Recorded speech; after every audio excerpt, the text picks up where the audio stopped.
Hi guys, good morning. कैसे हो आप लोग? आई होप आप सब लोग अच्छे होंगे, बेहतर होंगे और बहुत ही बेहतरीन तरीके से आप लोग अपनी यूजीसी नेट एग्ज़ाम की तैयारी कर रहे होंगे गाइस। सो गाइस देखिए, आप लोगों को पता है कि जैसे कि एनटीए ने अपना नोटिफिकेशन रिलीज़ कर दिया है जो अपकमिंग यूजीसी नेट एग्ज़ाम दिसंबर में होने वाला है।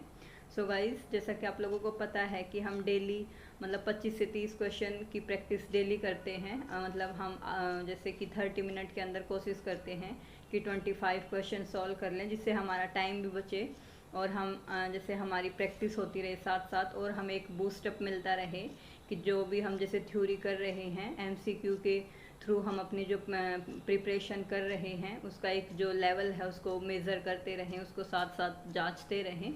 सो गाइस देखिए, आज आप लोगों को मैं बताना चाहूँ कि डेली हमारी जो क्लास होती थी वो 30 से 40 मिनट की होती थी, बट जो आज हमारी क्लास है वो लंबी होने वाली है गाइस, क्योंकि आज मैं आप लोगों को 2023 में जो एग्ज़ाम हुआ था जून में वो कंप्लीट एग्ज़ाम करवाने वाली हूँ। जो आपका पेपर था ना प्रीवियस ईयर वाला, हम वो पूरा पेपर सॉल्व करेंगे आज जून 2023 का। ये मैं इसलिए करवा रही हूँ गाइस क्योंकि आप लोग एक बार एग्ज़ाम को देखें और थोड़ा सा जैसे उसको अंडरस्टैंड करने की कोशिश करें। देखिए गाइस, जो हमारे प्रीवियस ईयर के जो पेपर होते हैं ना उससे बेस्ट कुछ नहीं होता हमारे लिए।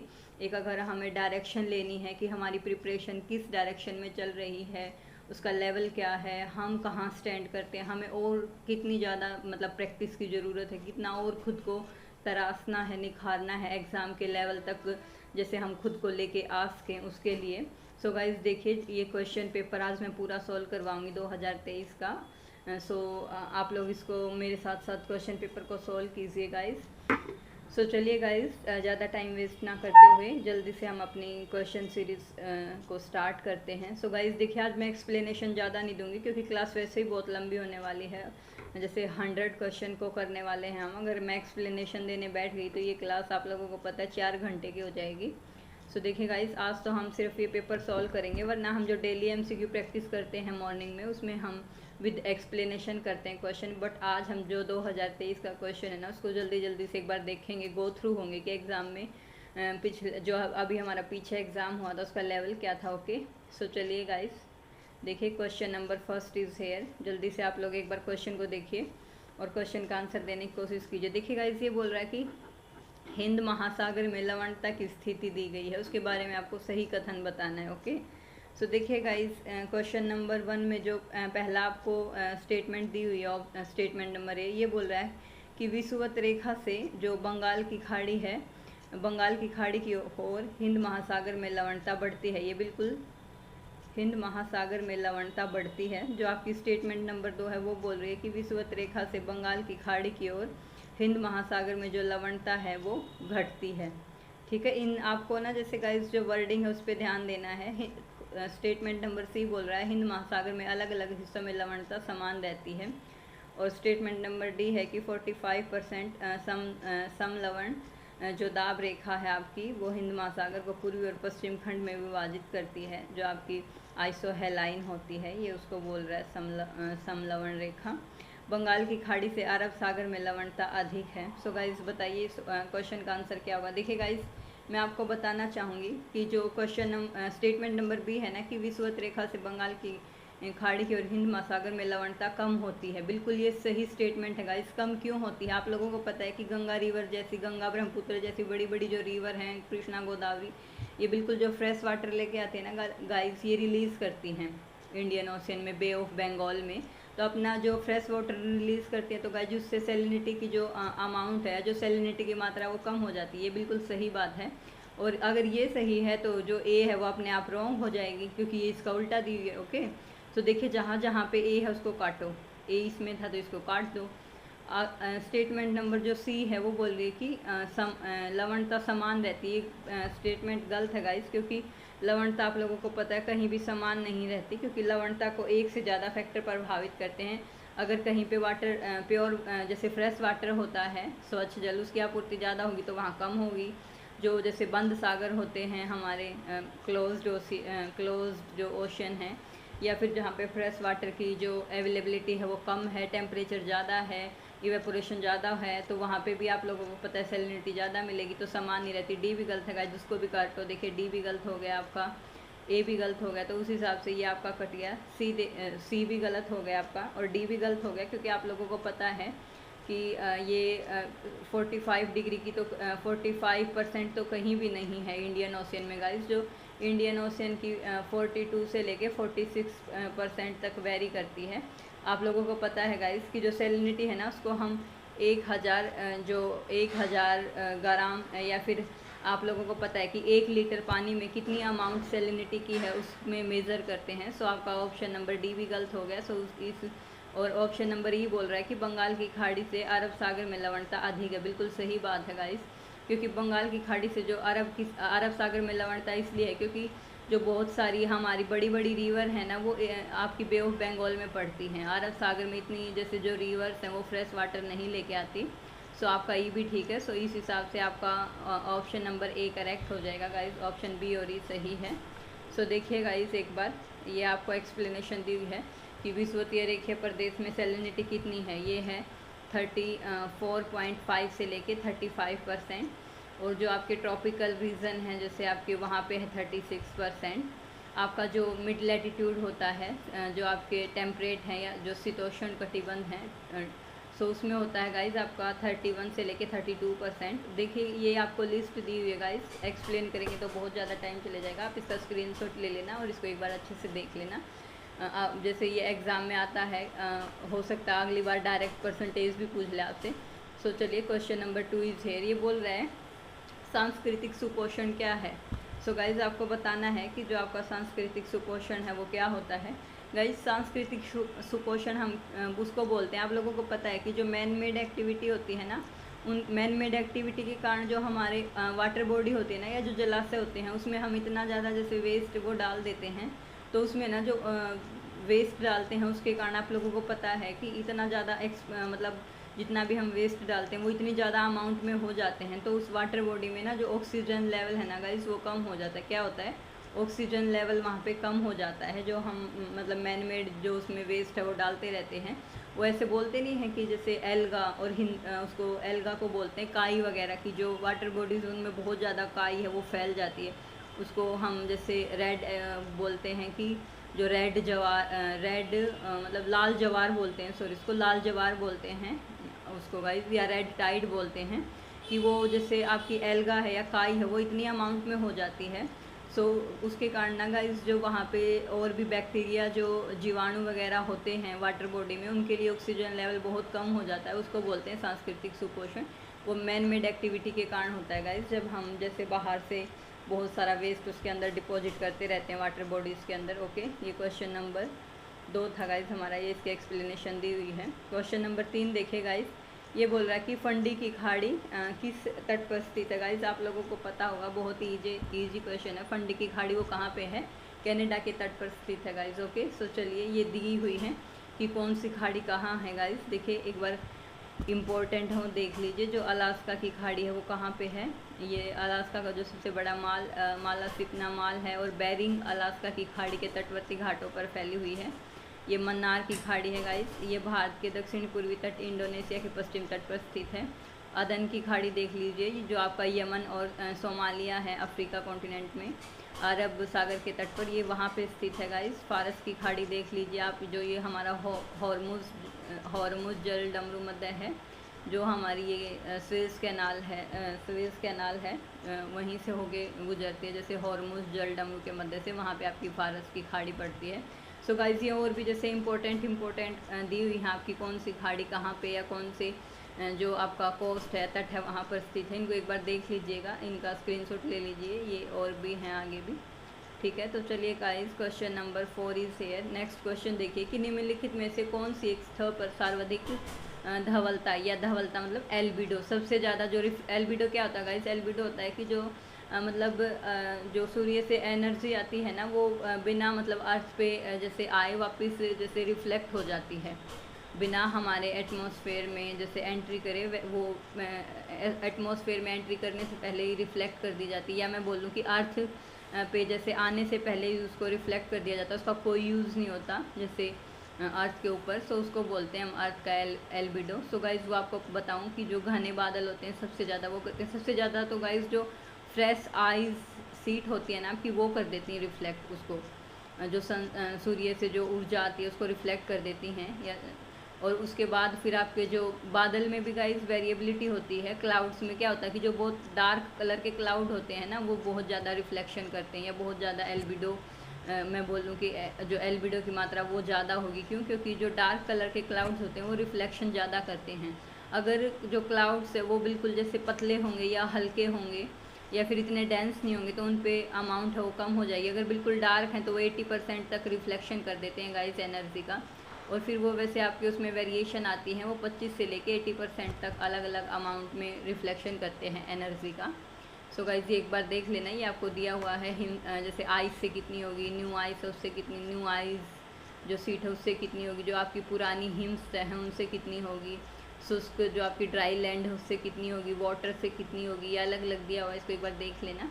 देखिए guys question number 5 is there, ion मंडल से संबंधित ध्रुवीय ज्योति किस गोलार्ध में स्थित है? गाइस अरोरा ऑस्ट्रेलिस, आपको पता ऑब्वियसली दक्षिणी गोलार्ध में स्थित है। ये बहुत इजी क्वेश्चन था, ये देख लीजिए गाइस आप लोग एक बार।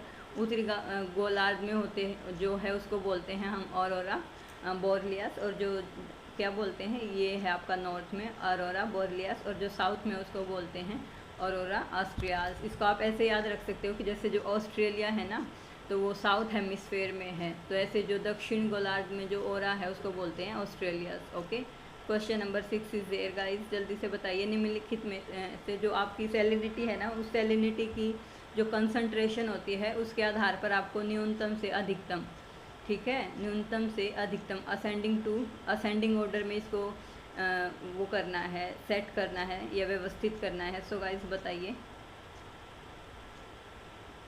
जल्दी से बताइए guys. Question number 6 is there, देखिए गाइस आपको न्यूनतम से अधिकतम, जो आपका सबसे कम है किस में है गाइस, वो है आपका बाल्टिक सागर में, फिर है गाइस आपका काला सागर में, फिर लाल सागर, और सबसे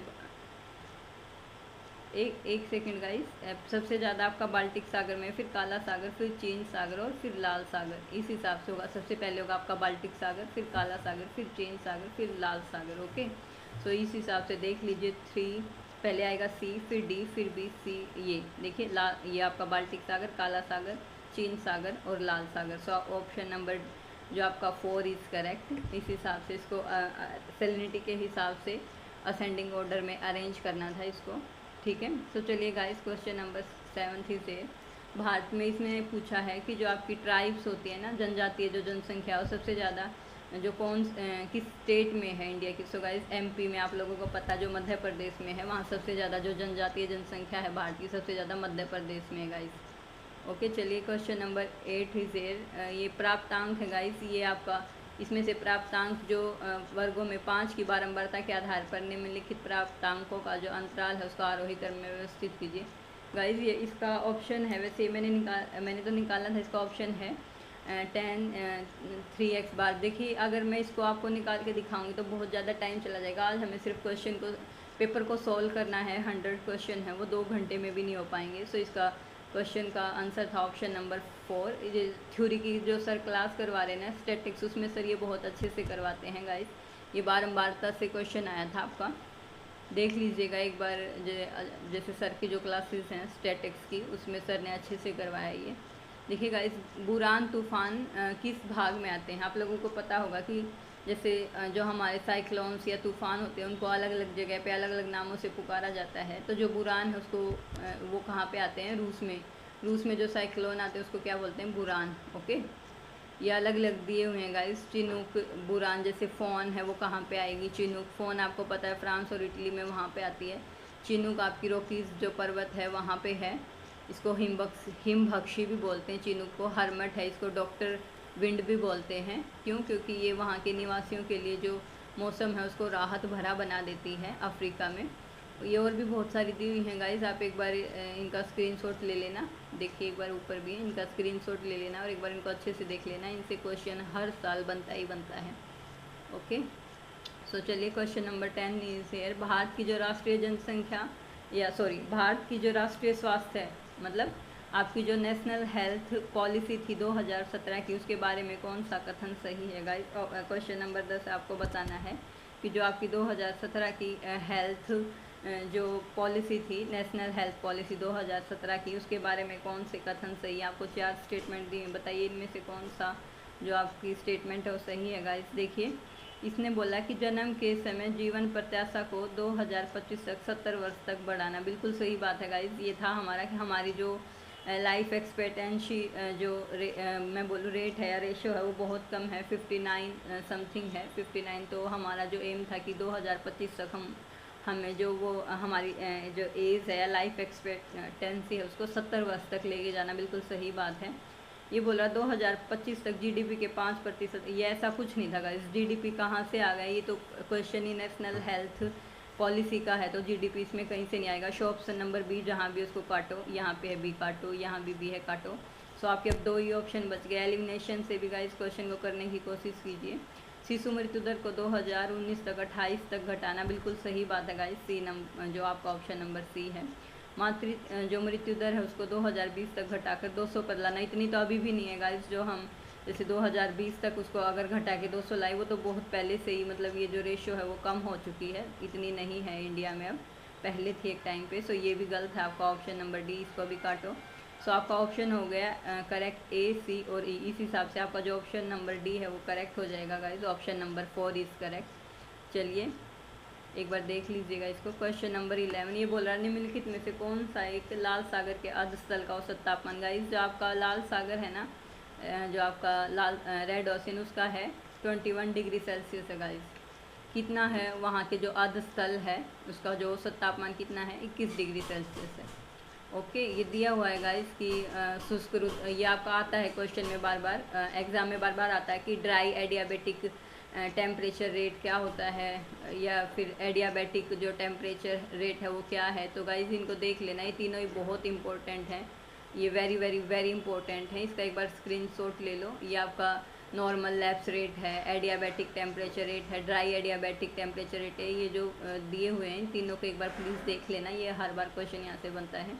question number 12 is here guys. देखिए आपको एक तरफ जो मौसम, आपके जो वेदर या मौसम के जो मानदंड हैं वो है, दूसरे जो आपके मैं बोलूँ उपकरण होते हैं या जो सिस्टम है या फिर जो आपके इंस्ट्रूमेंट है जिनसे मेजर की जो वेदर की जो कंडीशंस को हम मेजर करते हैं वो इंस्ट्रूमेंट थी, उनको आपको ये मैच द फॉलोइंग का क्वेश्चन है, मैच करना है। देखिए गाइस आपको मैं सबसे पहले बताऊं कि सूर्य की प्रकाश की अवधि को हम किससे, कैम्बेल स्टोक्स रिकॉर्ड से मेज़र करते हैं। वायुमंडलीय दाब बहुत आसान था, बैरोमीटर से करते हैं। सापेक्षिक आर्द्रता का बहुत ईजी, हाइग्रोग्राफ। और इवेपोरेशन को करते हैं पेनिक्यूमीटर को। सो ए का 4 उस हिसाब से देख लीजिए, एक ही में था, ए का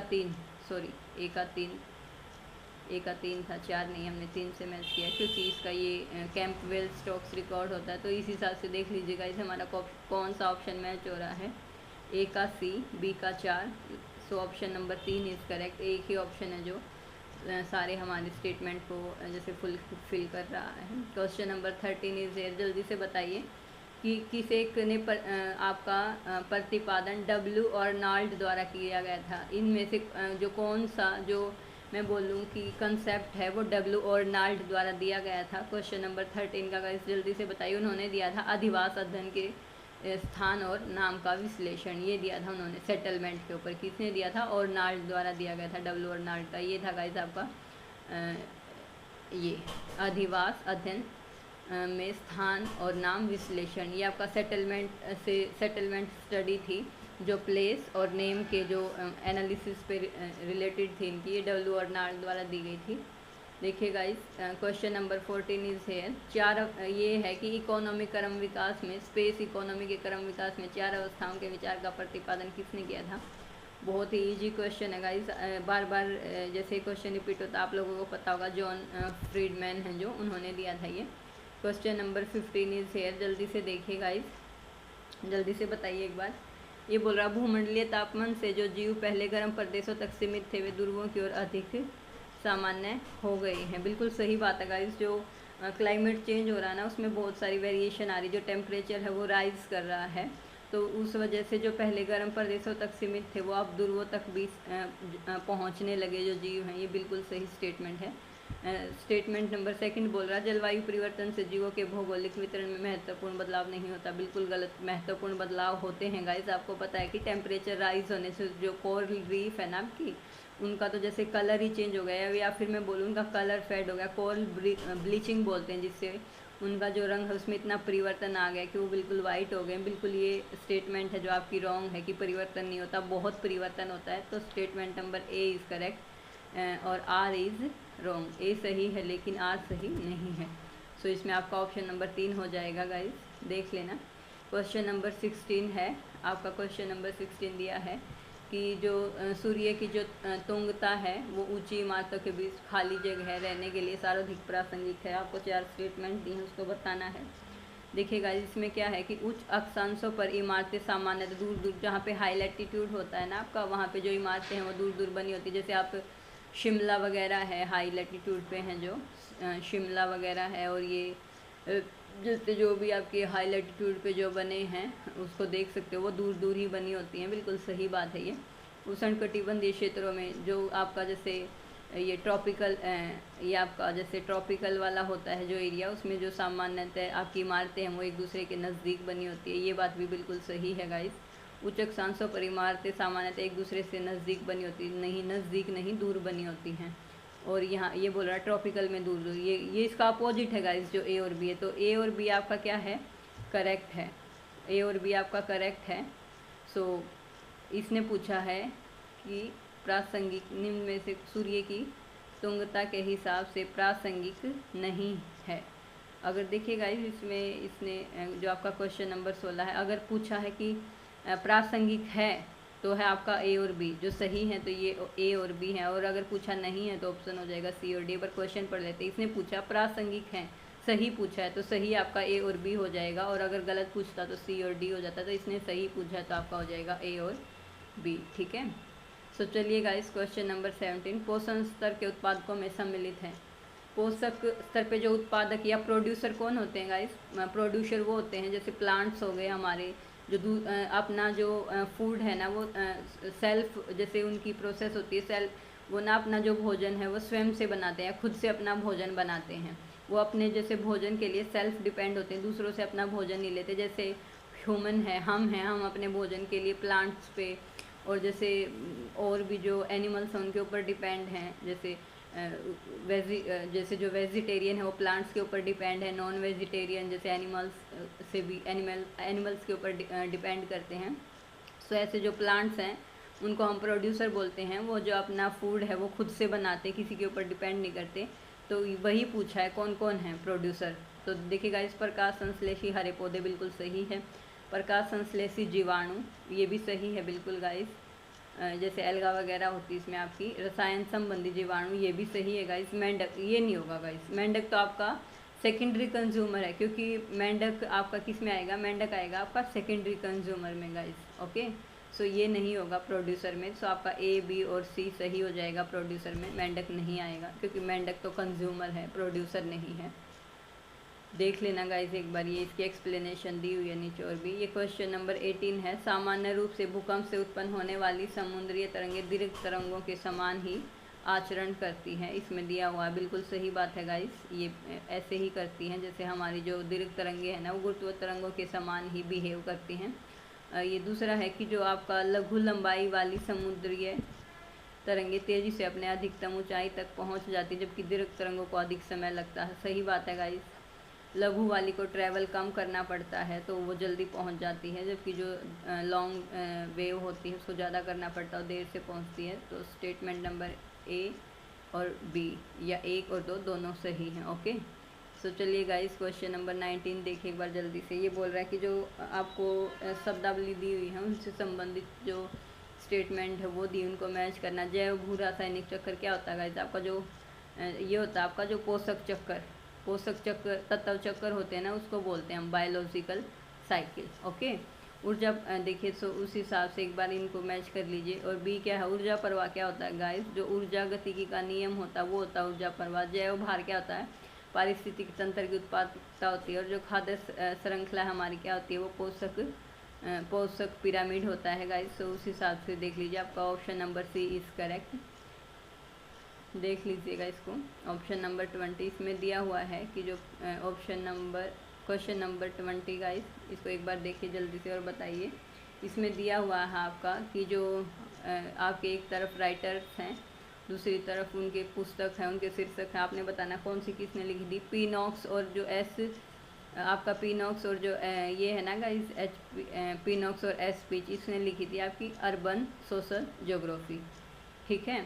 और जो आपके ये है क्या नाम है एमरिस जोन्स और जॉन आइलस है आपके, इन्होंने लिखी थी आपकी an introduction to social geography. जो ए अहमद हैं आपके, ए अहमद ने लिखी थी गाइज आपकी सोशल ज्योग्राफी। और जो आपके हैं ये रुबेंस्टीन ने लिखी थी the culture landscape and introduction to human geography. So उस हिसाब से एक बार देख लीजिए, ए का 3 था हमारा, तो option number C is correct, ये मैच हो जाएगा इसके साथ। देखिएगा इस क्वेश्चन नंबर 21, जो भारत की राष्ट्रीय जनसंख्या नीति है उसमें उसकी जो लंबी उद्देश्य में जनसंख्या स्थिरीकरण या फिर कांस्टेंट पॉपुलेशन, वो 2045 तक रखा गया था। बहुत ईजी क्वेश्चन है, रिपीट भी हो चुका बहुत बार। इसको आप एक बार देख लेना। अस्थायी लक्ष्य क्या थे, स्थायी लक्ष्य क्या थे, हमारे दीर्घकालिक लक्ष्य क्या थे हमारी जनसंख्या को लेकर, इसका स्क्रीनशॉट ले लेना। और ये कितना था गाइस, जो हमारा मध्य लक्ष्य था वो था 2.1%, ये भी इम्पोर्टेंट है। और इसको कांस्टेंट कब तक करना था, 2045 तक, ओके। क्वेश्चन नंबर 22, प्रादेशिक नियोजन के निम्नलिखित नियमों में से किस में प्रत्येक प्रदेश को प्रादेशिक प्रणाली समग्र की उप प्रणाली माना जाता है। सो गाइस बताइए क्वेश्चन नंबर 22 जल्दी से। इसको बोला जाता है गाइस स्थानिक एकता का नियम। क्या बोला जाता है, स्थानिकता का नियम, ओके। सो चलिए क्वेश्चन नंबर 23, एल विधर किस अवधारणा के लिए जाने जाते हैं। और ऑप्शन इसमें साथ में ही दिया हुआ गाइस, इसमें ऐसे प्रिंट में यही हो गया। ये आपके जो एल विधर हैं गाइस, ये ग्रामीण शहरी, ये रूरल अर्बन जो फ्रिंज एरिया है ना उसके लिए जाने जाते हैं। रूरल अर्बन फ्रिंज, किसके लिए, रूरल अर्बन फ्रिंज जो एरिया है उसके लिए जाने जाते हैं, ग्रामीण शहरी साझाता के लिए, ओके। देख लेना एक बार। ये इन्होंने दिया था कि कॉनर्बेशन क्या होता है, सेंटर प्लेस थ्योरी है आपकी, वो जैसे मार्क जेफरसन ने दी थी, सबसे पहले उस शब्द का प्रयोग किया था। सिटी रीजन है वो सबसे पहले डिक्सन ने यूज़ किया था शब्द का। अर्बन जो फील्ड है वो सबसे पहले स्मेल्स ने यूज़ किया था। और जो नगरीय प्रभाव क्षेत्र है वो नॉर्थन ने किया था, ओके। ये और भी देख लेना गाइस, दिए हुए हैं इंपॉर्टेंट जो आगे आ सकते हैं एग्ज़ाम में। Illustration of the Huttonian theory of the earth नामक पुस्तक किसने लिखी थी, बताइए गाइस। 24 का ये आपकी किसने लिखी थी, illustration of the Huttonian theory of the earth, ये आपकी जॉन प्लेफेयर ने लिखी थी गाइस। किसने, जॉन प्लेफेयर ने, ओके। सो चलिए क्वेश्चन नंबर 25 इज हेयर, कृषि जलवायु कारणों से निम्नलिखित में से जो कृषि और जलवायु कारणों से गंभीर रूप से कौन नियंत्रित होता है गाइस, बताइए 25 का जल्दी से। गाइस कनाडा है ना, वो जो क्लाइमेटिक फैक्टर हैं एग्रीकल्चर के मामले में सबसे ज़्यादा अफेक्टेड होता है, कौन, कनाडा होता है गाइस, ओके। चलिए क्वेश्चन नंबर 26, कार्बन सिंक शब्दावली। देखिए गाइस कार्बन सिंक शब्दावली होता है कि जो ऑक्सीजन दें, कार्बन आप लोगों को पता है कि हम कार्बन डाइऑक्साइड छोड़ते हैं, ऑक्सीजन लेते हैं, इसका अपोजिट हो जाएगा कार्बन सिंक, मतलब कार्बन को सिंक करना, कम करना। तो वो कौन करता है गाइस, जो प्लांट्स हैं वो ऑक्सीजन रिलीज़ करते हैं और कार्बन डाइऑक्साइड को यूज़ करते हैं, तो कौन हो जाएगा कार्बन सिंक में, वनों के लिए, ओके। सो चलिएगा इस क्वेश्चन नंबर 37, 2011 की जनगणना के अनुसार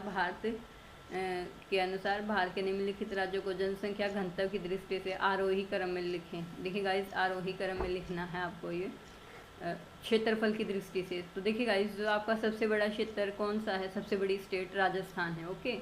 उसके बाद फिर आ जाएगा गाइस आपका उड़ीसा, फिर आ जाएगा आपका उत्तर प्रदेश, फिर आ जाएगा केरला। जो आपको बताना है क्षेत्रफल के आधार पर जनसंख्या का जो डिस्ट्रीब्यूशन है वो बताना था गाइस। सबसे ज़्यादा स्टेट बड़ी राजस्थान है, तो उस हिसाब से जो आरोही क्रम में लिखना था तो राजस्थान आ जाएगा पहले नंबर पे, दूसरे पे उड़ीसा, तीसरे पे उत्तर प्रदेश, फिर केरल आ जाएगा। सो option number A is correct, okay. चलिए क्वेश्चन नंबर 28, भारत गैर संरचित बाढ़ आपदा प्रबंधन उपायों में शामिल। देखिए गाइस जो आपके गैर संरचित बाढ़ आपदा जो प्रोग्राम होते हैं उसमें एक तो आपका बाढ़ के जो जोन होते हैं उसको जैसे डिमार्क किया जाता है, उसका डिमार्केशन की जाती है, या फिर उसको मैं बोलूँ अंकित किया जाता है कि बाढ़ जोन को बनाना, बाढ़ जोन को जैसे उसके जो जोन है उसमें डिवाइड करना या जोन को बनाना, और उसका जो बाढ़ है ना उसका पूर्वानुमान लगाना, ये दोनों काम किए जाते हैं। तटबंधों का निर्माण नहीं किया जाता, जलवाहिकाओं में सुधार भी नहीं किया जाता। ये प्रैक्टिकल जैसे वर्क है ये आगे करते हैं, बट जो बाढ़ आपदा प्रबंधन है उसमें जोन बनाए जाते हैं, उसका पूर्वानुमान लगाया जाता है। सो ऑप्शन नंबर ए और बी इज़ करेक्ट। चलिए क्वेश्चन नंबर 29, इसने बोला है कि मानव पारिस्थितिकी के अध्ययन पर कौन सा मॉडल आधारित था। गाइस आपको पता है बर्गेस का जो कंसेंट्रिक जोन थ्योरी थी या बर्गेस का संकेंद्रीय जो वलय मॉडल था वो था आपका किससे, मानव पारिस्थितिकी आधारित। ओके, तो चलिए क्वेश्चन नंबर 13, विश्व व्यापार संगठन के लाभों के बारे में कौन सा कथन सही है। सो गाइस देखिए क्वेश्चन नंबर 13 है, आपको ये बताना है जल्दी से कि इसमें कौन सा कथन सही है। देखिए गाइस, दो या दो से अधिक देशों के बीच ये विश्व व्यापार वर्ल्ड ट्रेड ऑर्गेनाइजेशन के बारे में बताना है। व्यापार विवादों का रचनात्मक ढंग से समाधान किया जाता है, बिल्कुल करेक्ट। आप लोगों को पता है वर्ल्ड जो आपका ट्रेड ऑर्गेनाइजेशन था वो बनाया ही इसलिए गया था कि जो दो कंट्री हैं या दो से ज़्यादा कंट्रीज़ के बीच में ट्रेड को लेके जो विवाद होते हैं वो डिस्प्यूट हैं वो ना हो। दूसरा है गाइस आपका उदारीकृत वैश्विक व्यापार उत्पाद और उनकी गुणवत्ता के लिए विकल्प प्रदान करना, बिल्कुल करेक्ट। नियम सबका जीवन मुश्किल कर देता है, ऐसा कुछ नहीं गाइस। नियम से तो आप लोगों को पता है कि स्टेबिलिटी आती है लाइफ में, किसी भी फील्ड में किसी भी उसमें आप देख सकते हो। अगर नियम के अकॉर्डिंग हम चलते हैं तो बहुत सहूलियत होती है, मुश्किल नहीं होती। ओके, सो सी इनकरेक्ट, सी को काटो, सी को काटो, सी गलत है। सो दो ही ऑप्शन बचे उस हिसाब से। उदारीकृत व्यापार रहन सहन की लागत में कमी कर देता है, बिल्कुल सही बात है गाइस ये आपकी। ये तत्र विवादों को बढ़ावा, ये तो विवादों को कम करने के लिए था, बढ़ावा देने के लिए नहीं। So option number A is correct. Okay, A B और डी सही है। देख लेना गाइज इसको एक बार। क्वेश्चन नंबर 31, किसने trying to solve the monsoon riddle नामक निबंध मानसून प्रक्रिया के संबंध में लिखा था। गाइज ये आपका पार्थ सारथी ने लिखा था। ये और भी दिए हुए हैं इसमें, तापीय सिद्धांत के बारे में दिया हुआ, किसने लिखा था, क्या कब आया था, किससे रिलेटेड है, व्यापारिक पवन है उसके बारे में भी, और जो पछवा पवन सिद्धांत है उसके बारे में भी। आप इसका स्क्रीनशॉट लेके इंपॉर्टेंट है देख लेना, अपकमिंग एग्जाम में ये आ सकते हैं। जेट स्ट्रीम एल नीनो से रिलेटेड भी हैं।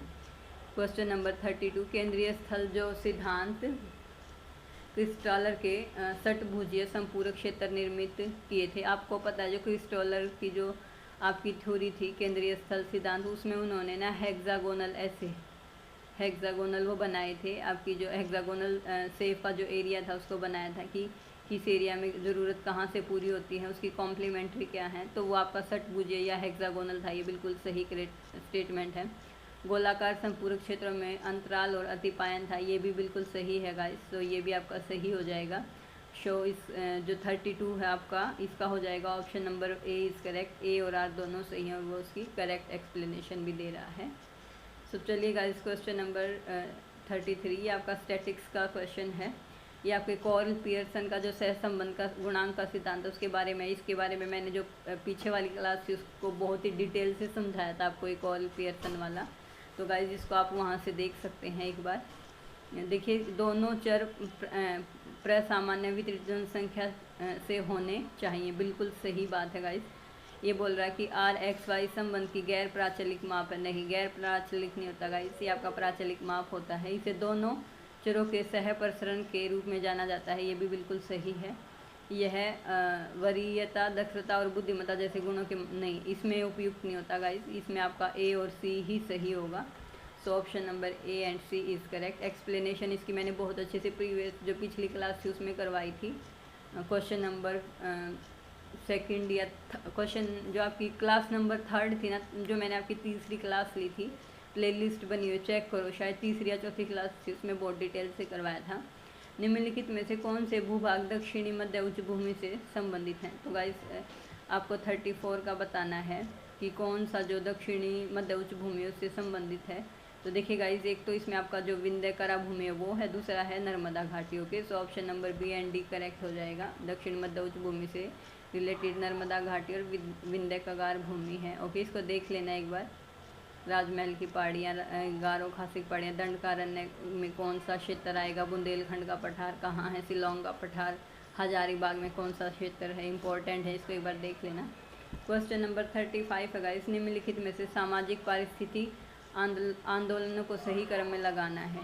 ठीक है, सो गाइस देखिए 35, इसको ना आपको क्रोनोलॉजिकल ऑर्डर में लगाना, पहले कौन सा था फिर कौन सा था। 35 का ये जो आपके आंदोलन हुए थे, सबसे पहले हुआ था गाइस आपका चिपको आंदोलन, फिर जंगल बचाओ आंदोलन था, फिर आपका नर्मदा बचाओ आंदोलन, और फिर था आर्य आंदोलन। तो उस हिसाब से देख लीजिए, सबसे पहले था बी, फिर था ये, और फिर था आपका ये, इस हिसाब से देख लीजिए। एक बी, ये ऑप्शन नंबर 2 है, ये आपका करेक्ट हो जाएगा गाइस इस हिसाब से। चलिए क्वेश्चन नंबर 36, ये बोल रहा है कि जो नॉर्वे के समुद्रीय तटीय जो क्षेत्र है वहाँ पर जो हिमशिलाएँ हैं वो सामान्यतः नहीं होती हैं।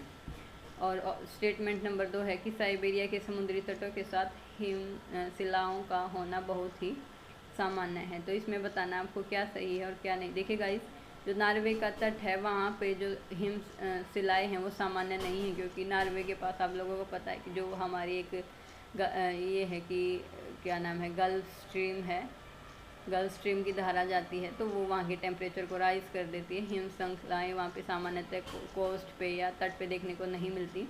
साइबेरिया के समुद्री तटों के बाद हिम श्रृंखलाओं का होना बहुत ही सामान्य नहीं गाइस, वहाँ पे सामान्य नहीं है। Option number statement number A is correct है, but R is wrong. Okay, so चलिए देख लीजिए क्वेश्चन नंबर 37, निम्नलिखित में से किस एक के कारण आकाश, गाइस आप लोगों को पता होगा कि आकाश का जो नीला रंग है वो रैले प्रकीर्णन, रैले स्कैटरिंग के कारण दिखाई देता है। आसमान का जो कलर है वो ब्लू, रैले स्कैटरिंग के अनुसार। क्रोमेटिक मानचित्रों में गाइस आपको देखिए क्रो, जैसे CRO क्रो आ जाए ना तो इसको कलर में भी C आता है, क्रोमेटिक में पहले C आता, तो इसको ऐसे याद रख लीजिए, मैंने ऐसे याद रखा था। क्रोमेटिक को किसको दिखाता, कलर को, किसको, रंगों को। Okay, so option number A is correct. चलिए गाइस क्वेश्चन नंबर 39, निम्नलिखित में से कौन सा भारत के अनुसूचित जाति के बारे में राज्य वितरण के बारे में सही दिया हुआ है। गाइस 39 है क्वेश्चन, जल्दी से बताइए कि क्या सही है। बिहार, इसने पूछा सही नहीं है, ऐसे गलत हो जाते हैं एग्जाम में क्वेश्चन, इसको बिल्कुल अच्छे से ध्यान में रखना। आपको ये पूछा सही नहीं है अनुसूचित जनजाति के बारे में, राज्यों के बारे में। बिहार में अनुसूचित जाति की जनसंख्या भारत के सभी राज्यों से अधिक, बिल्कुल गलत गाइस, बिहार में नहीं, सबसे ज़्यादा MP में है अनुसूचित जनजातियाँ। तो एक तो आपका यही हो गया, सही नहीं है। जो पंजाब की कुल जनसंख्या में अनुसूचित जनजातियों का प्रतिशत अनुपात सर्वाधिक, गाइस हरियाणा पंजाब में तो अनुसूचित जनजातियां है ही नहीं। सो ये भी आपका हो गया, गलत है। जो देखिए आपको हमें आगे वाले ऑप्शन पढ़ने की ज़रूरत ही नहीं पड़ी, option number A and B is correct. अगर आपने सही से पढ़ा है, मतलब जो आपकी ट्राइब्स हैं उनके बारे में सही से पढ़ा है, स्टेट के अकॉर्डिंग डिस्ट्रीब्यूशन, तो आप इस क्वेश्चन को सॉल्व कर पाते। 2001 से 11 के दौरान जनसंख्या वृद्धि में निम्नलिखित में से किन में द्वितीय और प्रथम रैंक प्राप्त किया। सो गाइस देखिए अरुणाचल प्रदेश है, वहाँ पे बहुत कम पॉपुलेशन है, उसमें 17% या 17 व्यक्ति पर स्क्वायर किलोमीटर एरिया है, ये आपने देखा था बहुत ही कम है। मेघालय में भी बहुत कम है गाइस। सो देखिए जिसमें बहुत कम थी उसी में जैसे ग्रोथ हुई होगी, जिसमें बहुत ज़्यादा उसमें तो ग्रोथ हो ही रही है। ये इसको हमें पर स्क्वायर किलोमीटर के हिसाब से बताना था। क्वेश्चन नंबर 14, तो इसका हो जाएगा आपका अरुणाचल प्रदेश और मेघालय, A और B सही है गाइस। अरुणाचल प्रदेश और मेघालय में 2001 से 11 में स्टेट के अकॉर्डिंग सबसे ज़्यादा जो पॉपुलेशन है उसमें वृद्धि हुई है, क्षेत्रफल के अकॉर्डिंग स्टेट की। पारिस्थितिक तंत्र का क्रिया वहन आधारित है। देखिएगा जो हमारा पारिस्थितिक तंत्र वो ऊर्जा प्रवाह पर प्रभावित होता, ऊर्जा प्रवाह तंत्र है उससे प्रभावित होता, पोषक तत्व चक्कर चलता है उसमें, जैव भू रासायनिक चक्कर होता है। ज्वारीय ऊर्जा जैसा कोई कंसेप्ट नहीं है गाइस, पारिस्थितिक तंत्र में ज्वारीय ऊर्जा जैसा कुछ नहीं होता। So option B, A, B और C सही है। देखिए ये आपका ऑप्शन नंबर D करेक्ट हो जाएगा पारिस्थितिक तंत्र से रिलेटेड। चलिए क्वेश्चन नंबर 42, ये बताना गाइस आपको आभा टोन से हम क्या मेज़र कर सकते हैं, आकार से क्या और आकृति से क्या। ठीक है, सो बताइए गाइस, ये आपका 42 का बताना है आपको, जल्दी से इसका जवाब दीजिए गाइस। देखिए गाइस सबसे पहले एक बार मैं आपको बताऊं कि जो हमारी आभा है ना, आभा से हम क्या दिखा सकते हैं गाइस, आभा से हम दिखा सकते हैं जो भू आवरण और भूमि उपयोग है। आकार से क्या दिखा सकते हैं गाइस, आकार से दिखा सकते हैं हम भूमि उपयोग के जो जोनों को अलग अलग करके। आकृति से क्या दिखा सकते हैं गाइस, आकृति से हम विसर्प पट्टी होती है ना, जो रिवर में जो विसर्प पट्टी बनती है उनको पैटर्न से दिखा सकते हैं गाइस हम फलोद्यान को। तो उस हिसाब से मैच कर लीजिए आप। इसका क्या होगा, ए का 2 है, ए का 2, बी का 1। ऑप्शन नंबर जो 4 है गाइस वो आपका करेक्ट हो जाएगा, ऑप्शन नंबर 4। ओके, इसको एक बार देख लीजिए। ये रिमोट सेंसिंग से आपका क्वेश्चन, ये आपका टोन, टेक्सचर, आपका सेफ, साइज, उनसे क्या क्या मेजर किया जा सकता है। ये देखिए आपकी और भी एक्सप्लेनेशन दी हुई अच्छे से, एक बार इसको पढ़ लेना। देखिएगा इस 43 निम्नलिखित में से कल्याणकारी भूगोल के संदर्भ में कौन से कथन सही हैं। 43 क्वेश्चन आपको बताना है कि कौन से कथन सही हैं। देखिएगा इस आपका वेलफेयर ज्योग्राफी से है, क्रांतिकारी तथा अभ्यास में क्रांतिकारी थी, ऐसा कुछ नहीं इस सिद्धांत में। कल्याण जो वेलफेयर, आपका जो वेलफेयर ज्योग्राफी का जो दृष्टिकोण है वो है कौन, क्या, कहाँ, कैसे प्राप्त करता है पे आधारित। बिल्कुल सही बात है गाइस, ये वेलफेयर जो ज्योग्राफी है उसका कोर है, या फिर उसका मैं बोलूँ की पॉइंट है। और ये है, ये प्रत्यक्ष नहीं गाइस, ये प्रत्यक्षवाद पर आधारित नहीं है, ये असमानता को समाप्त करने के लिए एक परियोजनात्मक उपागम है। बिल्कुल सही बात है, वेलफेयर ज्योग्राफी ने जो डिस्पैरिटी है उसको कम करने के लिए ही मतलब वेलफेयर ज्योग्राफी का ओरिजिन हुआ था। तो ऑप्शन नंबर बी और डी सही हैं, तो ऑप्शन नंबर आपका 3 सही हो जाएगा। क्वेश्चन नंबर 44, अप्रदन, जो अप्रदन होता है ना गाइस, इरोजन से कौन कौन सी जो आपकी आकृतियाँ या जो लैंड फॉर्म बनती है वो बताने। एक तो यारडांग बनता है गाइस आपका, यारडांग कहाँ पे बनता है बताइए गाइस, यारडांग आपका कहाँ पे बनता है। यारडांग सन है वो आपका जो ये डेजर्ट वाली, जो डेजर्ट में जैसे जो विंड से जो इरोजनल लैंड फॉर्म बनती है वहाँ पे बनेगा। एक बनेगा, सर्क नहीं बनता गाइस, बरखान भी नहीं बनेगा, बरखान डिपोजिशन से बनेगा। अरेट और एस्कर भी ये है, ये नहीं बनेगा। वाद छिद्र और सीफ टिबा भी नहीं बनेगा गाइस इसमें। ये आपका संरचनात्मक सोपान, हाँ ये जो संरचनात्मक सोपान है ये बनता है गाइस रिवर के द्वारा। और कॉल है ये बनता है ग्लेशियर जो भूआकृति होती हैं उसमें। और यारडांग और स्तंभ है ये आपका विंड से जो होने वाली इरोजनल एक्टिविटी उससे बनता है।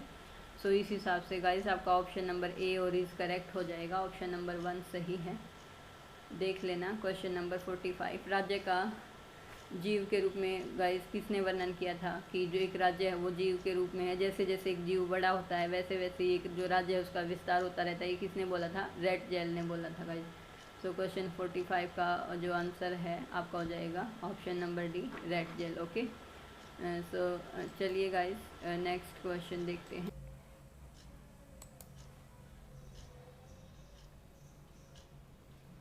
ओके गाइस, चलिए क्वेश्चन नंबर 46 देखिए, इसमें पूछा है कि निम्नलिखित में से कौन सा रंग इंद्रधनुष का भाग नहीं होता। देखिए गाइस आप लोगों को पता है अल्ट्रा वायलेट होता है, जैसे विबग्योर होता है ना हमारा, क्या होता है विबग्योर बनता है। ओके, तो उसमें आपका जैसे जो धूसर कलर है या जैसे ये होता है आपका धूसर कलर ऐसा कुछ नहीं होता विबग्योर में।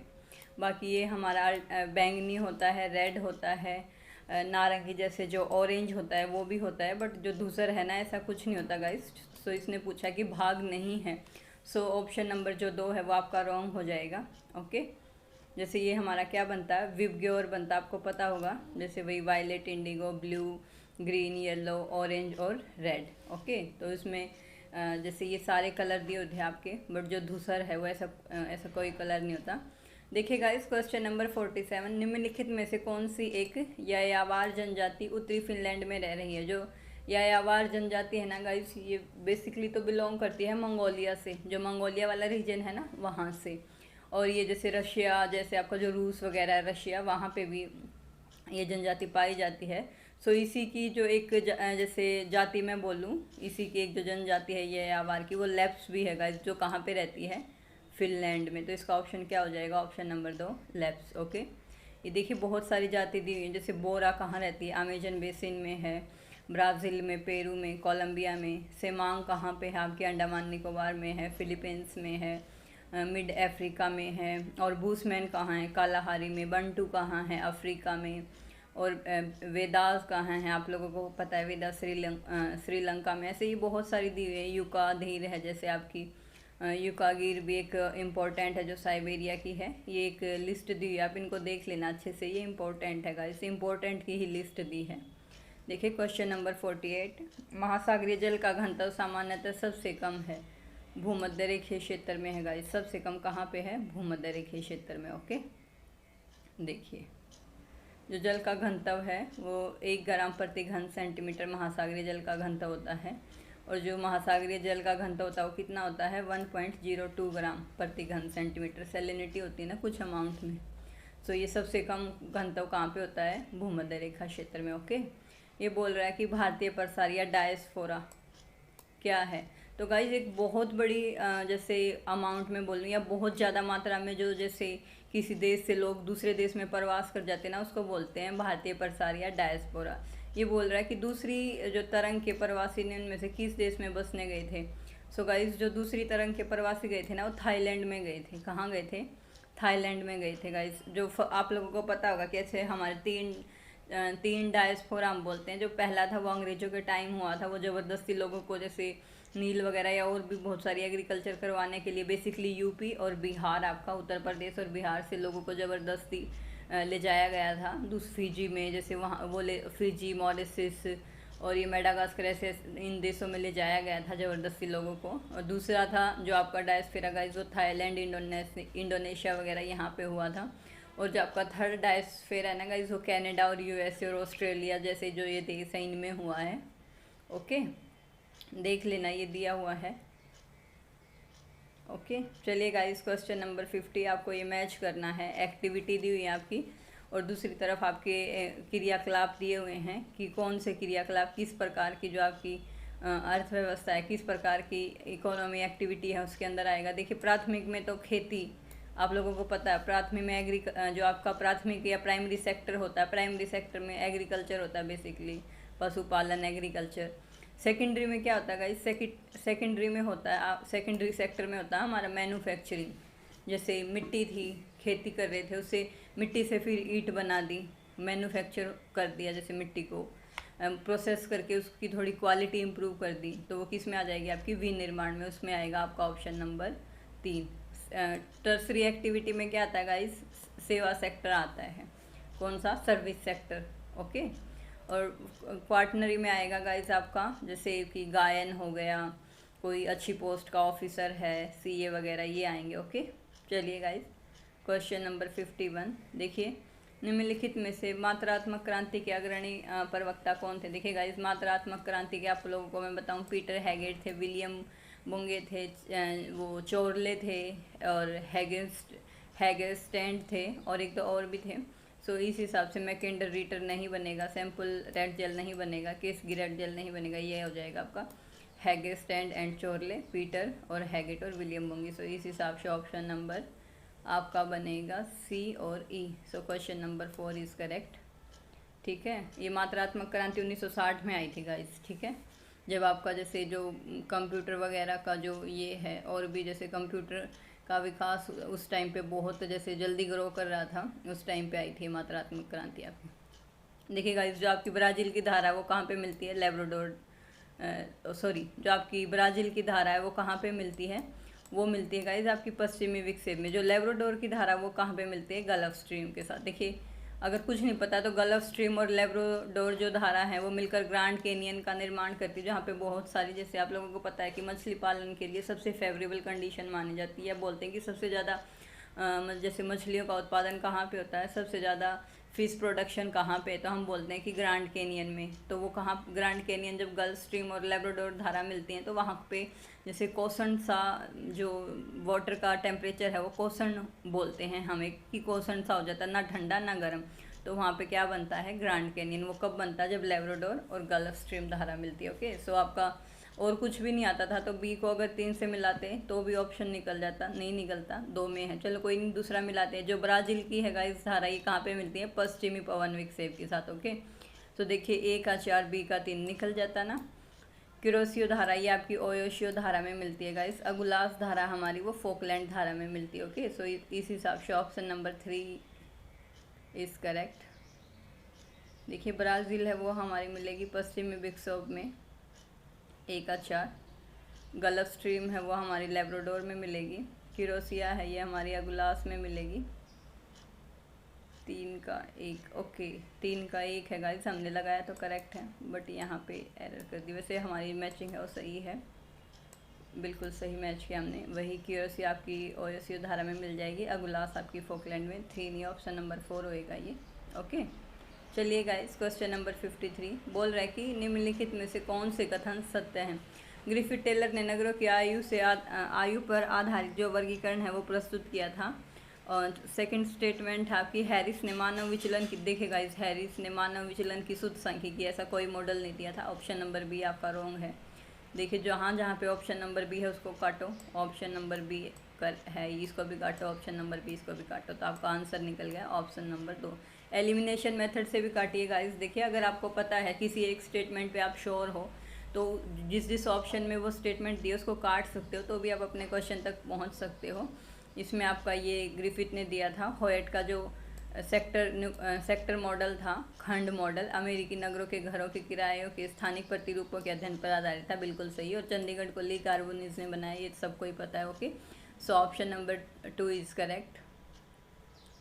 देखिए गाइस, ये बताना है आपको कि जैसे देखिए रेशम का है, रेशम का सबसे ज़्यादा प्रोडक्शन कौन करता है, कर्नाटक करता है, मैसूर। ओके, और फिर आपका जैसे जो क्या नाम है, ऊन का कहाँ होता है, कुल्लू में होता है। जूट का कहाँ होता है, अंगोल में होता है। बचा सूती वस्त्र, इसके लिए हिसार आ जाएगा। तो देखिए ए का 4, 3 में दिया हुआ नहीं निकलेगा, ए का 4, बी का 1 और सी का फिर है आपका 2। सो option number 2 is correct. Okay, चलिए गाइस, क्वेश्चन नंबर 55 ये बोल रहा है कि संभववाद की विचारधारा के प्रतिपादक कौन थे, किसने उसका समर्थन किया था। गाइस रेटजेल और जो आपके क्या नाम है, सैंपल है, रेटजेल है और हटिंगटन, इन्होंने पर्यावरणवाद था ना जो आपका, उस पर सबसे ज़्यादा फोकस किया था। किस पे, पर्यावरणवाद पे। ओके, एनवायरमेंटलिज्म बोलते हैं हम उसको, एनवायरमेंटलिज्म का किया था। संभववाद का किसने किया था, ब्रून्स ने किया था, डिमांजिया ने किया था, फेब्रे ने किया था, ब्लांस ने किया था। तो जिसमें रेड जेल और रीटर है उसको काटो, सैमुअल को भी काटो, सावर को भी काटो, क्या बचा, ब्रोन्स, सावर, फेब्रे और ब्लांस। तो option number B and C is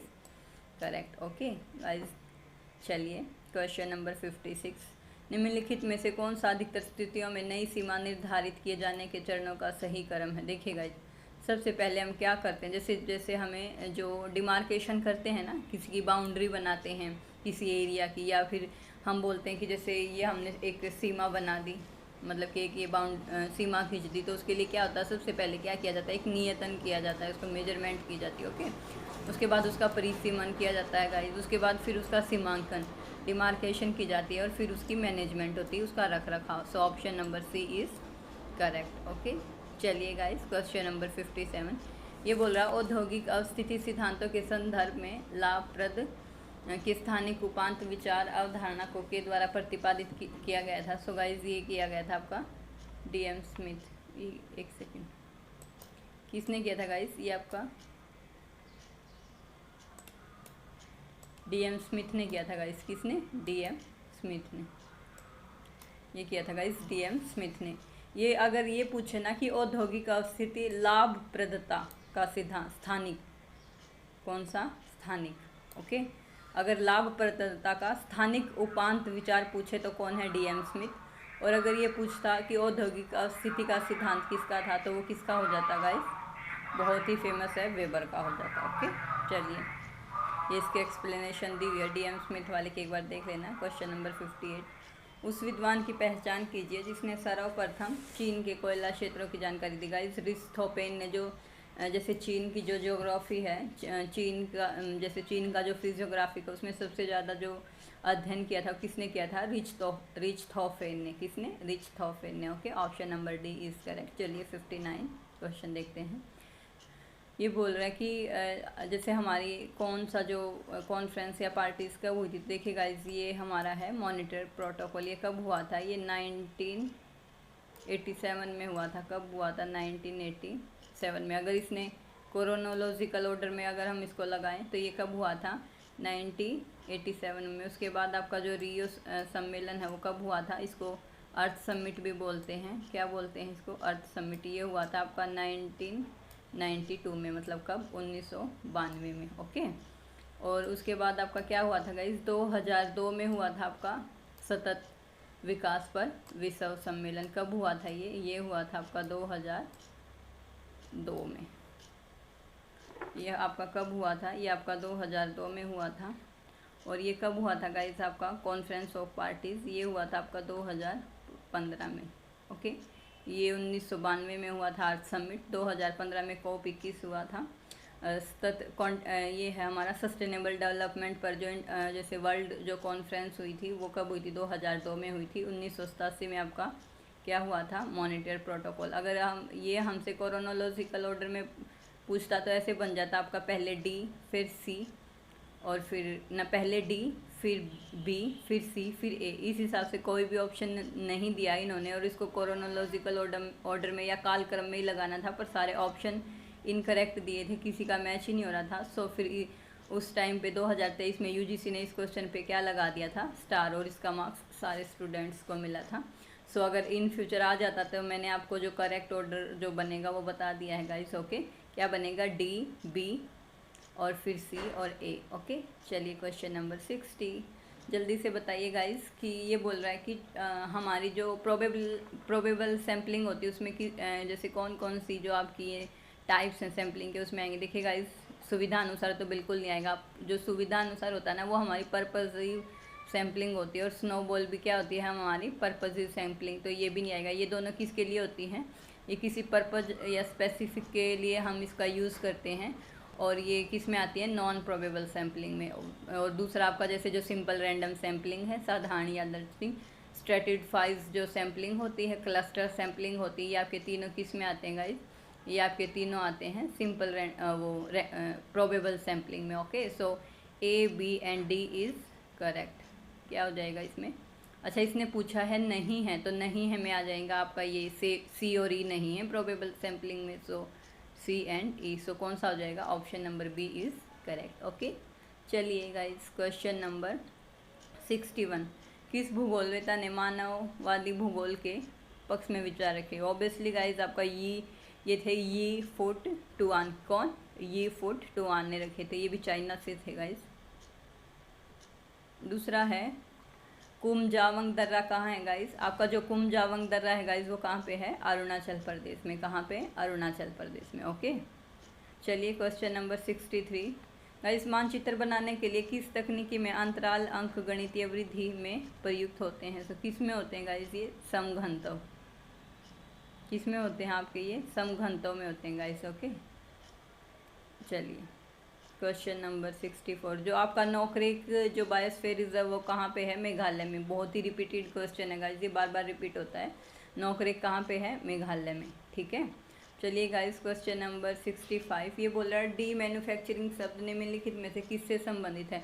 guys D manufacturing होता है कि चीज़ों को ना जैसे अलग अलग करके बार बार उनको रिसाइकिल करना। क्या करना, चीज़ों को पहले हम जैसे अलग अलग करेंगे, उनको उनमें जैसे डिफ्रेंशिएट करेंगे और फिर उनको बार बार रिसाइकिल करेंगे, उसको क्या बोलते हैं, डी मैन्युफैक्चरिंग। सो अलग अलग करना और पुनर्चक्रण करना। ओके, चलिए क्वेश्चन नंबर 66, ये है गाइस आपका ये 66 में आपको बताना है, एक तरफ आपको स्टेट दी हैं और फिर दूसरी तरफ है आपका प्रभावी साक्षरता दर है जो उसमें परिवर्तन हुआ था वो दिया है। तो आपको इसका जैसे आंसर बताना है गाइस। देखिए जो आपका क्या था, ये केरल नहीं है गाइस, ये क्या है, ये आपका बनेगा केरल। क्या बन जाएगा, केरल। सो गाइस देखिए केरल में कितना है, 16.8 है। मिजोरम में है आपका 14.6, हिमाचल प्रदेश में गाइस आपका 3% और बिहार में है 3.8%। ठीक है, जैसे 2001 से लेके कब, 2001 से लेके 2011 तक जितना भी मतलब साक्षरता जो हमारी लिटरेसी रेट है उसमें कितने परसेंट चेंज हुआ है, कितने परसेंट हम बोल सकते हैं कि उसमें इंक्रीमेंट या वो कितने परसेंट इंक्रीज़ हुआ, तो वो कितने परसेंट इंक्रीज़ हुआ है।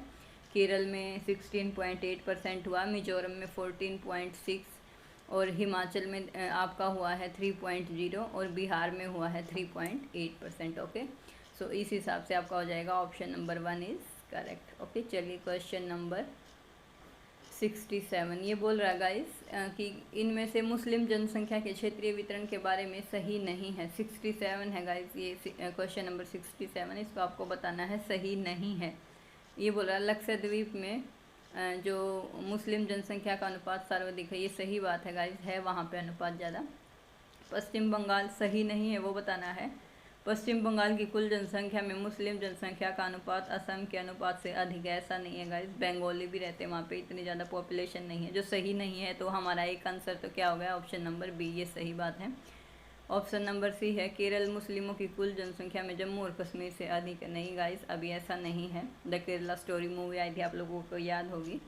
उत्तर प्रदेश की कुल जनसंख्या में मुस्लिम जनसंख्या का अनुपात पश्चिम बंगाल से अधिक है। बिल्कुल सही बात है गाइज, आप लोगों को पता होगा जो आपका उत्तर प्रदेश है उसमें मुस्लिमों की जो जनसंख्या है वो बहुत ज़्यादा मात्रा में है।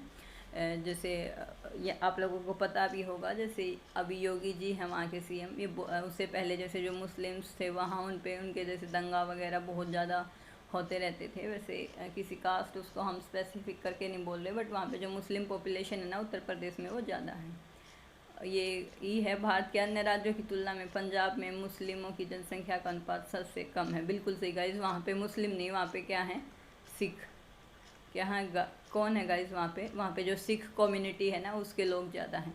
So option number B and D is correct. क्या है, option number B and D is correct. Okay, चलिए गाइज क्वेश्चन नंबर 68, पहाड़ी ढलान के तत्वों के ऊपर से नीचे की ओर सही क्रम में लिखें।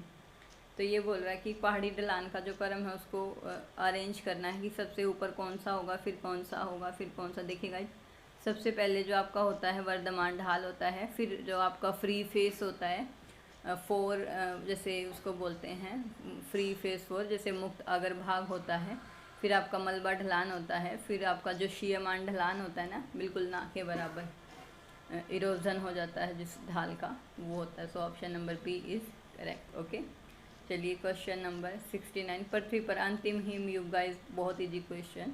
प्लीस्टोसीन काल था लास्ट जो हिमयुग था। ये और भी दिया हुआ, कार्बोनिफेरस काल में क्या इंपॉर्टेंट हुआ था, परमियन में क्या, प्लायोसीन में क्या था। ये क्वेश्चन आप एक बार देख लेना गाइस। ओके, क्वेश्चन नंबर 70, अनुसूचित जातियों का उच्चतम संकेंद्रण भारत के सतलुज गंगा के मैदानों में है। ये बोल रहा है, सही बात है गाइस, ये है वहाँ पे। और अनुसूचित जातियों का क्या, ओवरऑल पॉपुलेशन का ही ज़्यादा है, तो उसमें अनुसूचित जातियाँ भी हैं जो ज़्यादा मात्रा में है। निरपेक्ष संख्या के संदर्भ में ईआईओ की सर्वाधिक संख्या भारत के केरल राज्य में है। ये है गाइस, क्या है, ईरानी। क्या है ये, ईरानियों। So option number A and तो बिल्कुल सही, क्योंकि आप लोगों को पता है जैसे जो थुम्बा में हमारा वो था ना चर्च, उसी को हमने क्या बनाया था, स्पेस सेंटर के उसमें बदल दिया था। सो केरला है, वहाँ पे आपके बहुत सारे जैसे जो क्रिश्चियंस हैं वो लोग रहते हैं, या ईरानी। सो ए और दो दोनों ही सही हैं। चलिए क्वेश्चन नंबर 71, गंगा नदी द्वारा गाइस, बहुत ईजी क्वेश्चन, चापाकार डेल्टा बनाया जाता है। ये आपको क्वेश्चन बताना है। 72, ये आपको एक तरफ ऑथर दिए हुए हैं, दूसरी तरफ उनकी बुक दी है गाइस, आपको बताना है कि कौन सी बुक किस ऑथर ने लिखी थी। ओके, सो देखिए 100 ईयर्स ऑफ ज्योग्राफी किसकी थी, TW फ्रीडमैन की थी। Okay, influence of geographic environment ये किसकी थी, सैमुअल की थी। ये सैमुअल रेडजेल की शिष्य थी गाइस, ये उनकी थी। और ये आपका है जैसे ज्योग्राफी इन 20th सेंचुरी, ये टेलर की थी। मैन एंड नेचर, ये JP शर्मा की थी। सो option number A is correct. Okay, चलिए गाइस क्वेश्चन नंबर 73, महासागरीय जल की विशेषताओं के बारे में सम्मिलित है। ये आपको बताना है कि जो महासागरीय जल हैं उनकी विशेषताओं से संबंधित है, उसके बारे में जो कैरेक्टरिस्टिक्स हैं वो बताना है। सो देखिए गाइज, ऑप्शन नंबर बी, इसमें ऑप्शन नंबर ए क्या दिया हुआ, भी बोल रही हूँ सॉरी, महासागरीय धाराओं का वितरण महासागरीय जल के घनत्व के वितरण के द्वारा प्रभावित नहीं होता, प्रभावित होता है, ये गलत दिया हुआ, प्रभावित होता है। उष्णकटिबंधीय महासागरों द्वारा उष्मा की गति वायुमंडलीय परिसंचरण के संचालन के लिए आवश्यक उष्मा का प्रमुख स्रोत है। बिल्कुल करेक्ट बात है गाइस। जो हमारी ये ओशियन करंट है, इसमें जो जैसे ये एक स्थान से दूसरे स्थान पर जाती हैं, या फिर इनको जो एनर्जी मिलती है मूव करने के लिए, वो वायुमंडलीय परिसंचरण से भी मिलती है। बिल्कुल करेक्ट बात है ये, ऑप्शन नंबर सी, उष्णकटिबंधीय महासागरों द्वारा जो अवशोषित अधिकांश उष्मा ध्रुवीय क्षेत्र में जलवाष्प, गलत, ऐसा कुछ नहीं होता गाइस। उच्च अक्षांशों पर जल की लवणता कम होती है, ये सही बात है गाइस, क्योंकि वहाँ पर जो ग्लेशियर्स वगैरह वो पिघलते रहते हैं और जो फ्रेश वाटर है उसकी जो अमाउंट है वो मिलती रहती है और इवेपोरेशन भी कम ही हो पाता है, इस वजह से वहाँ पे सैलिनिटी कम होती है। So option number B and D is correct. Okay, चलिए क्वेश्चन नंबर 74, देखिए गाइस, निम्नलिखित में से कौन से यूनानी विद्वानों का सही कर्म है? और कुछ नहीं पता तो जो पोसिडोनियस मेला थे ना, वो कब थे? सबसे लास्ट में थे। सबसे लास्ट में कौन थे? पोसिडोनियस मेला। तो देख लो, बी सबसे लास्ट में आएगा अगर क्रोनोलॉजिकल ऑर्डर पूछा। देखिए बी इसी में है, सबसे लास्ट में। निकल गया ना आंसर। सबसे पहले कौन थे आपके? हिकेटियस थे, फिर कौन थे? इरेटोस्थनीस, फिर कौन थे आपके? हिपार्कस, और फिर कौन थे? Posidonius Mela. Okay, so option number A is correct. Okay, चलिए guys, question number 75। Question number 75 में क्या बोल रहा है गाइस? देखिए एक बार, कि प्रकाश की जो अवधि है जितने लंबे समय तक होगी, कुल सूर्य ताप उतना ही अधिक होगा। बिल्कुल सही बात है गाइस। जितने टाइम तक, जैसे जो सूर्य का जो प्रकाश है, जितना ज़्यादा देर तक आएगा, एनर्जी भी उतने टाइम तक मिलेगी। बिल्कुल सही बात है। ध्रुवों पर दिन और रात हमेशा बराबर होते हैं, करेक्ट बात है। ध्रुव बोलते हैं ना, नॉर्वे में 6 महीने दिन 6 महीने रात होता है। ध्रुवों पर दैनिक प्रकाश अवधि गर्मी में अधिकतम 24 घंटे की होती है और शीत ऋतु में 0 घंटे की। ये बात भी बिल्कुल सही है guys. Option number A, B and C तीनों ही करेक्ट है। ओके, ठीक है। सो चलिए गाइस, क्वेश्चन नंबर 76। निम्नलिखित में से कौन सा हिमनद हिमालय की पीर पंजाल? गाइस, पीर पंजाल श्रेणी से कौन सा निकलता है? सोना पानी हिमनद। कौन सा? पीर पंजाल से याद रखना, इंपॉर्टेंट है, सोना पानी हिमनद। ये और भी बहुत सारे दिए हुए हैं आपके। पीर पंजाल में कौन से हैं? जैसे सोना पानी है, चुंगपुर है, बारासिगी है, ग्रागी है, छोटा सिंगूरी है।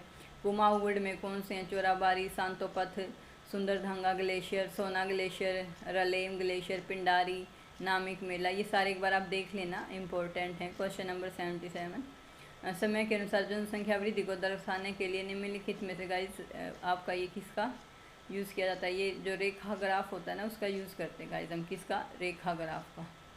जैसे टूटी फूटी रेखा उसको दिखाएगी, कम प्रवास को। फिर जैसे इसमें ये अलग अलग पैरामीटर लिए जाते हैं, जैसे बिंदु रेखा लेते हैं, टूटी हुई रेखा लेते हैं, सीधी स्ट्रेट लाइन लेते हैं। एक बार इसको पढ़ लेना, ये इंपॉर्टेंट है आपके लिए।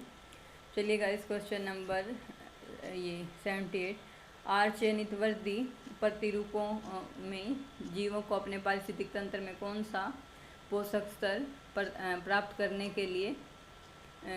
करने की प्रवृत्ति होती है? सो ये है गाइस आपका 78 का निम्न पोषक स्तर। कौन सा? निम्न पोषक स्तर। ओके, चलिए क्वेश्चन नंबर 79। देखिए गाइस, फसल संयोजन प्रदेश के बारे में निम्नलिखित में से कौन सा कथन सत्य है? तो देखिए, यह कृषि प्रादेशिकरण के लिए अच्छा आधार प्रदान करता है। बिल्कुल सही बात है। कृषि उत्पादकता का, गाइस ये उत्पादकता का अध्ययन नहीं करता, कि जो आपका फसल संयोजन या क्रॉप कॉम्बिनेशन होता है ना, वो उत्पादकता का अध्ययन नहीं करता। उसमें क्या पता कितना प्रोडक्शन हुआ, उत्पादकता का अध्ययन नहीं करता। अब जैसे कृषि का जो प्रादेशिकरण है या रीजनलाइजेशन है, उसका इसमें स्टडी की जाती है। कृषि नीति तैयार करने के लिए सहायक है। बिल्कुल सही बात है गाइस। कृषि नीति तैयार कर सकते हैं, किस एरिया में कौन सी फसल बोई गई है, क्या क्या किसका कितना डिस्ट्रीब्यूशन है। कृषि की योजना और विकास के लिए कृषि जलवायु क्षेत्र में कृषि की मोजाइक की व्यापक समझ प्रदान करता है। बिल्कुल सही है। तो इस हिसाब से ए, बी एंड डी सही हैं, और ए, सी एंड डी सही है, और बी आपका गलत हो जाएगा। ओके, चलिए क्वेश्चन नंबर 18। निम्नलिखित में से कौन सा ग्रीनलैंड के निकट जो पठार ग्रीनलैंड के निकट अवस्थित है? कौन सा पठार है गाइस? वो आपका टेलीग्राफ पठार है। कौन सा? टेलीग्राफ पठार। कहाँ पे है? अटलांटिक ओशन में। ओके, चलिए गाइस, क्वेश्चन नंबर 81। विश्व की सांस्कृतिक परिमंडल के सर्वव्यापी स्वीकृति योजना के द्वारा सुलझाई गई थी।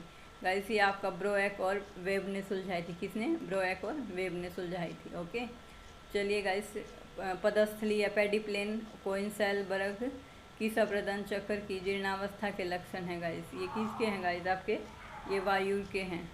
इंसैलबर्ग आपको पता है ना, इंसैलबर्ग ऐसे होता है गाइस, ये ऐसे जैसे ऐसे छतरी नुमा। हाँ, जैसे ये यहाँ से जो विंड चलती हैं और ये कभी इस डायरेक्शन से चलती हैं, तो जो नीचे चट्टान है उसका इरोजन कर देती हैं, और ऊपर जैसे पता है ना, जैसे जो विंड होती है वो एक हाइट तक ही कंकड़ पत्थर को उठा पाती है ग्रेविटेशनल फोर्स के कारण। तो यहाँ पे इरोजन ज़्यादा हो जाता है, तो ये एक पेड़ की तरह ये जो चट्टान है वो खड़े दिखाई देते हैं, जिसको इंसैलबर्ग बोलते हैं।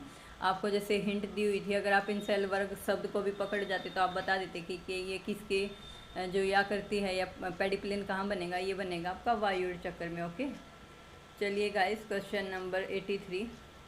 ये बोल रहा है कि जो आपका क्या नाम है, जो निक्षेपण से संबंधित जो भू आकृतियाँ वो बताने गाइस आपको कौन सी बनेगी। ठीक है, तो देखिए गाइस, जो आपका निक्षेपण, जो आपका इसको हम बोलते हैं, क्या बोलते हैं? समुद्री गुफाएं। समुद्री गुफाएं तो कब मिलती हैं, समुद्री जो केव होती हैं वो कब बनती हैं गाइज, वो इरोजन से बनती हैं। किससे? इरोजन से। जो सी वेव्स इरोजन करती है ना, तब बनती हैं समुद्री गुफाएं। तो एक गलत हो गया आपका, ठीक है। एस्कर और तरंग निर्मित प्लेटफॉर्म, ये सही है गाइज। एस्कर आपका ग्लेशियर से बनता है और जो तरंग निर्मित प्लेटफॉर्म है वो आपका जो सी वेव्स है उनके कारण बनता है। तो बी सही है। विसर्प भी गाइज रिवर के इरोजन से ही बनते हैं, ये भी नहीं बनेगा। आर्चेट और पर ये बोल रहा है कि इसको हम बोलते हैं वाटर हॉल, ये भी नहीं बनेगा। ये कुंड तो वहाँ पे बनता है जब वाटर हॉल बनता है ना। ऐसे जब रिवर की जैसे ये कोई चट्टान है, अगर ऐसे रिवर किसी चट्टान से गिरती है तो यहाँ पे एकदम हाइट से गिरेगी, तो ये जो यहाँ पे इरोजन है वो ज़्यादा होगा, तो यहाँ पे एक हॉल बन जाएगा। ओके, उसको बोलते हैं प्रपात कुंड। तो ये भी इरोजन से बनता है। सो ऑप्शन नंबर डी भी आपका रॉन्ग हो जाएगा। रोधिका पुलिन और लोएस, लोएस आपका अगेन विंड से ही बनता है, और रोधिका पुलिन भी आपका सी से बनता है, ये आपका करेक्ट है। सो इसमें आपका option number B and E is correct. बाकी सारी इरोजनल एक्टिविटी हैं, जो आपका ऑप्शन नंबर 3 है वो सही हो जाएगा गाइज इसमें। ओके, चलिए क्वेश्चन नंबर 84 ये बोल रहा है कि ज्वार उत्पादक बलों के बारे में निम्नलिखित कथनों को ध्यानपूर्वक पढ़िए और उनके बारे में जो दिया गया है वो बताइए। देखिए गाइज आप एक बार 84 क्वेश्चन। चंद्रमा का आकर्षण बल पृथ्वी के धरातल पर उस बिंदु पर अधिकतम होता है जो चंद्रमा के सर्वाधिक निकट होता है। बिल्कुल सही बात है गाइज। ये तो जैसे छोटे बच्चा जो 6th-7th क्लास का बच्चा वो भी बता देगा। जो चंद्रमा का भी अपना गुरुत्वाकर्षण बल होता है, तो गुरुत्वाकर्षण बल के कारण जो ज्वार हैं वो आते रहते हैं अर्थ पे, आप लोगों को पता है ना। तो जो पार्ट चंद्रमा के निकट होगा अर्थ का, वहाँ पे सबसे ज़्यादा आएंगे। बिल्कुल सही बात है। दूरी बहुत महत्वपूर्ण चर है, बिल्कुल है गाइस। जब हाई टाइड जब आते हैं, जब चंद्रमा सबसे नज़दीक स्थिति में होता है पृथ्वी के, और लो टाइड जब आते हैं, जब इनकी जो दूरी है वो मैक्सिमम हो जाती है। ये बात भी सही है, डिस्टेंस मायने रखती है। चंद्रमा का आकर्षण बल पृथ्वी के धरातल पर बिंदु पर न्यूनतम होता है जो चंद्रमा के सर्वाधिक निकट होता है, ऐसा कुछ नहीं होता गाइस, ये गलत दिया हुआ। गुरुत्वाकर्षण बलों की तुलना में ज्वार उत्पादक बलों का परिणाम बहुत अधिक है, ये भी गलत है। So option number A and B is correct. Okay, एक बार ये देख लेना गाइज। ज्वार भाटा के बारे में दिया हुआ है, कब आपकी जैसे ये युति या व्युति, सीजी और स्प्रिंग टाइड, राइट एंगल, ये कब बनते हैं, ये इसके बारे में पूरा डिटेल में दिया हुआ। आप एक बार इसको पढ़ लेना स्क्रीनशॉट लेके। माध्य की मानक त्रुटि की गणना का आधार क्या होता है? तो बताइए गाइस, बहुत ही इजी क्वेश्चन है ये, स्टैटिक्स से है ये क्वेश्चन आपका। कब होता है गाइस? एक तो जब हम सैंपल का आकार लेते हैं ना, तब होता है। और एक क्या है कि जो हमारा स्टैंडर्ड डेविएशन होता है ना, जो हमारे सैंपल का स्टैंडर्ड डेविएशन होता है, तब होता है। तो ऑप्शन नंबर बी और सी हमारा करेक्ट हो जाएगा। Option number B and C is correct. जो मानक का प्रति चयन वितरण इसमें नहीं होता। जनसंख्या माध्य, ये भी कुछ सेंस नहीं बन रही इसकी। माध्य ग्रैंड मीन, ऐसा भी नहीं होता गाइस। तो option number B and C is correct. Option number 2 सही है। निम्नलिखित में से किस एक विचारधारा द्वारा स्थान के कार्यात्मक संगठन के उपागम का प्रतिपादन किया? गाइस ये आपका जो स्थान था ना, स्पेस के बारे में, कार्ल सावर जो थे आपके, वो अमेरिका से बिलोंग करते थे। सबसे ज़्यादा योगदान उन्हीं का है। सो कौन सी विचारधारा थी? अमेरिकी विचारधारा। ओके, क्वेश्चन नंबर 87 गाइस, ये आपको बताना है। गहरे सागरीय मैदान क्या होते हैं? वितल मैदान होते हैं। ऐसा मैदान जिसमें अधिकांशतः नवीन जलोढ़ होता है, कौन? नवीन जलोढ़ होता है। कौन सा होता है गाइस? बाढ़ का मैदान होता है। पवन द्वारा जो निर्मित मैदान होते हैं उसको क्या बोलते हैं? लोएस का मैदान। हिम नदियों द्वारा जो मैदान बनता है उसको क्या बोलते हैं?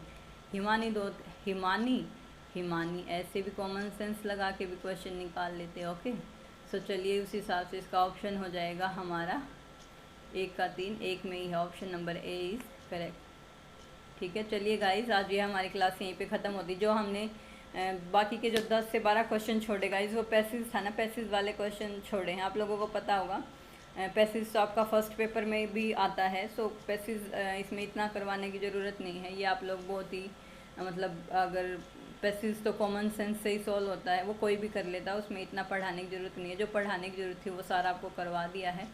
ओके गाइज, जैसे अपनी हेल्थ का ध्यान रखिए। मौसम चेंज होगा अभी, और आपका एग्ज़ाम अब आने वाला है, नोटिफिकेशन आ गया। मस्त रहिए, बेहतर रहिए, और अपनी जो प्रिपरेशन है उसको बहुत ही बेहतरीन ढंग से करते रहिए। और अपकमिंग जो एग्ज़ाम है, भगवान करे आपका निकल ही जाएगा। आप मेहनत कर रहे हैं, और भी जितना कर सकते हैं मन लगा के मेहनत कीजिए। ओके गाइस, जय भारत, जय हिंद, बाय बाय।